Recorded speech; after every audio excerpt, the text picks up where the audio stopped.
What's going on, guys? This is Rob. If you guys enjoy my content, make sure you hit the subscribe button and make sure you hit that little bell so you never miss out on my sexy voice. Okay, so it seems like it's been forever since we covered X-Men stuff. So we're picking back up again with Messiah Complex. I was kind of getting burned out, so I was like, whatever, I'll take a break for a few weeks, because like we have all the Infinity War stuff that's coming up and everything, and nobody really seemed to complain at all. So far, we've basically just dealt with the idea that like this uber powerful mutant's been born, but nobody knows where that mutant child is, and everybody's hunting for it. And so that's really kind of like the first stop of the X-Men, right? Like find Mr. Sinister, find the Purifiers, and see if we can't locate them and see what in the world's going on. So what this does is this picks up with the encounter between these two groups. Now, with regards to what was going on in terms of like where the story opens and we're just kind of like in the future where things are desolate, this is Bishop's future. Now, this is interesting because for the character of Bishop, for years and years, Bishop's future was just like alluded to. It was never fully fleshed out. The original Days of Future Past story was so wildly groundbreaking at the time that it was written that Marvel tried to capitalize on it as often as they can. So we had stories like Days of Future Present, different things like that. But with Bishop showing up, all we knew was that somewhere along the line, there was basically an event where the future turned out just like Days of Future Past. But the difference is that you had humans and mutants that rose up in an event that was called the Summers Rebellion. And then somehow that led into the Xavier Security Forces when humans and mutants had like a very strenuous relationship. And so for the most part, things were better than they were, but like life still sucked for mutants. And so the result is that this is just kind of thrown into that period in time. And that's one of the things that's going to come after this. This story is going to basically flesh out the story of Bishop. But of course, Layla Miller and one of the versions of Multiple Man had essentially just like jumped into this timeline. And so this just kind of picks up after everything that's going on, after them basically realizing, they're 80 years in the future and things are pretty dire and things are pretty severe. Now, at this point, we join the regular X-Men who have essentially shown up in Antarctica in order to confront Mr. Sinister. Now, Sinister is one of the many mutants out there, and that's one of the big things about the House of M. With the House of M basically reducing the mutant population down to 198, there were those who were mutants and those who were not. Mr. Sinister is not a mutant. He's just a human that had his body modified and was given powers by the villain Apocalypse. And so it was very easy for Marvel to come along and say, well, he's still there. He's just kind of operating behind the scenes. We don't really know what he's doing, at least we do know now.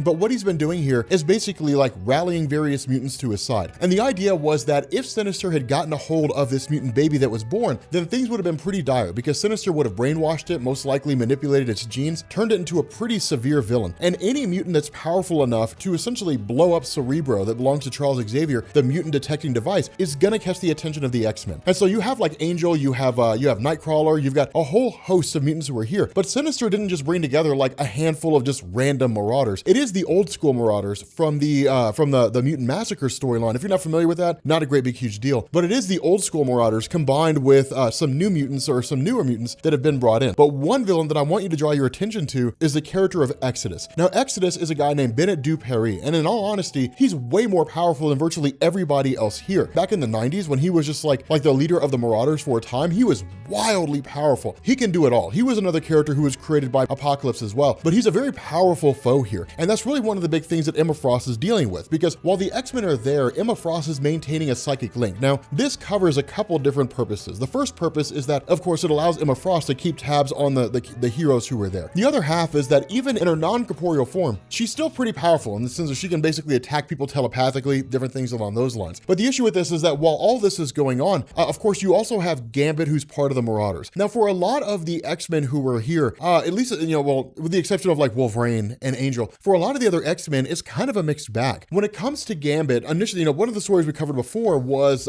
basically the Blood of Apocalypse, and that was Gambit becoming a Horseman of Apocalypse. But the basis behind him doing that was to make sure that Apocalypse didn't run awry, that if he basically became too powerful, or if he tried to like destroy the world, that somebody there would be able to stop him. And with all the enhancements that Gambit got from his powers, what this meant was that he had the ability to maybe not necessarily kill Apocalypse, but certainly like defeat him, or at the very least attack him enough that that the X-Men alongside Gambit would be able to like stave Apocalypse off. The idea here though was that once that was done, and once Apocalypse was kind of whisked away by the Celestials at the end of that story, then it was Gambit and it was Sunfire who essentially traveled to Mr. Sinister, and Sinister reversed the entire process by Apocalypse. Now, again, the reason why this happens, the reason why Marvel, why it really works out with Marvel like grabbing Gambit and just throwing him in with Mr. Sinister Sinister is because one, he was originally part of the Mutant Massacre, and two, it was this idea that Sinister was responsible for Gambit's current state with regards to his powers. Remember, Gambit was like a super powerful character, but he didn't really know about the X-Men. He didn't know about Charles Xavier. And in fact, the way it's kind of teased, he gained his powers before the X-Men were ever formed. So there was really no one there to like teach him how to use his powers adequately. And so when he was young, what he ended up doing is traveling to Sinister, and Sinister performed a lobotomy to basically reduce the powers of Gambit to make them controllable, but then said like, I will ask for a favor later on. And of course, that favor turned out to be the Mutant Massacre. But that's how all these little tidbits over the course of Marvel's publication history, how they all basically end up coming back together, jumping back into the fold again. Now, the other half of this is that we actually end up picking up with the New Mutants, who've essentially traveled over to fight the Purifiers, and they end up facing off against Lady Deathstrike. Now, Lady Deathstrike is really cool. I mean, she's pretty powerful, or I guess really capable in terms of her abilities, of course with the Reavers as well, the forces she keeps alongside her. But facing off with the Purifiers, what this means is that not everything that William Stryker originally formed maintains, in the sense that the Purifiers, their goal is to basically wipe out all mutants. So if they have to perform or have to create like a short-term allegiance, then like they'll do that.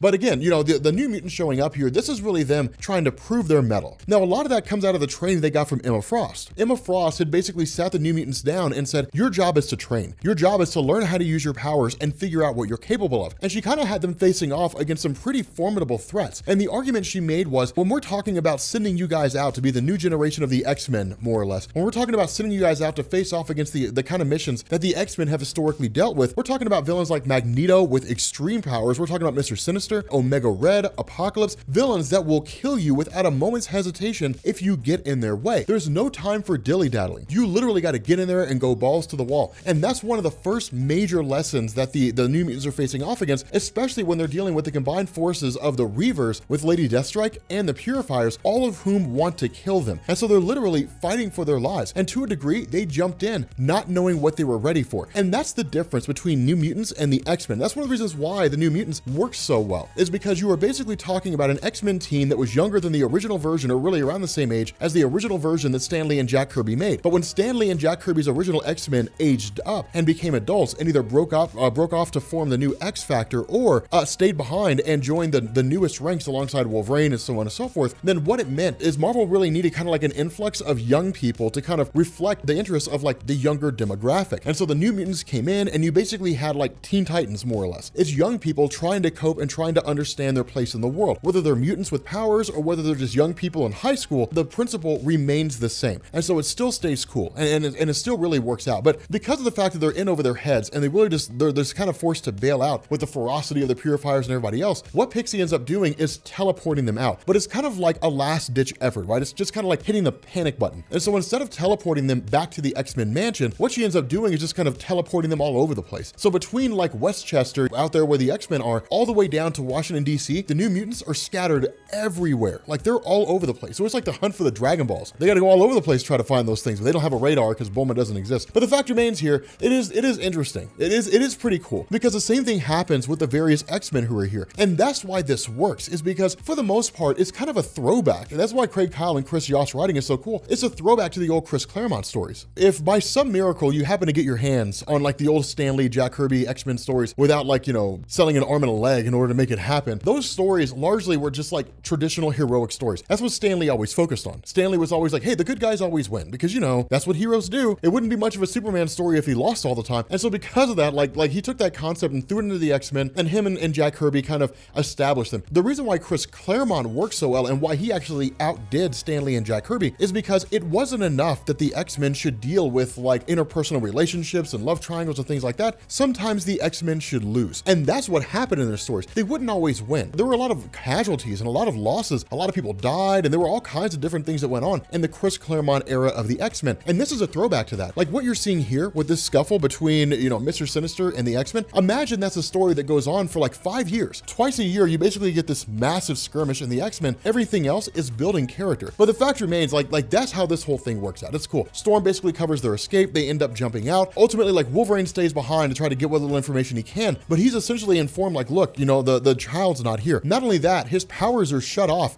by, God, what was this? The Scrambler, I think is what they were called. His powers were shut off and his memories were kind of screwed up, or at least his mind was screwed up temporarily. Of course, Nightcrawler jumps in, teleports him away. But Wolverine, this is kind of the first glimpse that like the child's not here. Wolverine figures out that kid's not here anywhere, that one of our own, like one of the X-Men's own basically took it. That a member of the X-Men community showed up in Anchorage, Alaska, took the baby before anybody could get there, and then whisked off before like the Purifiers, the Marauders, and even the X-Men showed up. And so that's the question. Who is it that has this kid? Who's the one that's running the show here? Who's the one that took this kid away? And so what we do is to basically pick up with these two couple pages. And this was a huge deal when this happened, where we basically end up finding out that the person who has the baby is Cable. Now, this was a huge reveal because this is the first time Cable appears in Marvel Comics in like several years. Cable was basically perceived to have been dead. It was believed that he had died, and then he just showed back up again, which is pretty awesome because then, like, well, I won't spoil anything else. So it won't spoil the future of the stories, but it gets really, really good. Like, this is where the story really starts to pick up. So if you found yourself in a position where things seem a little lackluster, where it's just kind of like, okay, it looks more like they're killing time with the X-Men than anything else, this is where it really, really pops off, because this is where Messiah Complex becomes one of my favorite stories of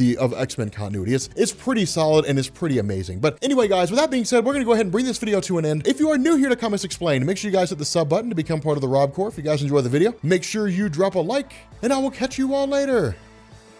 Peace.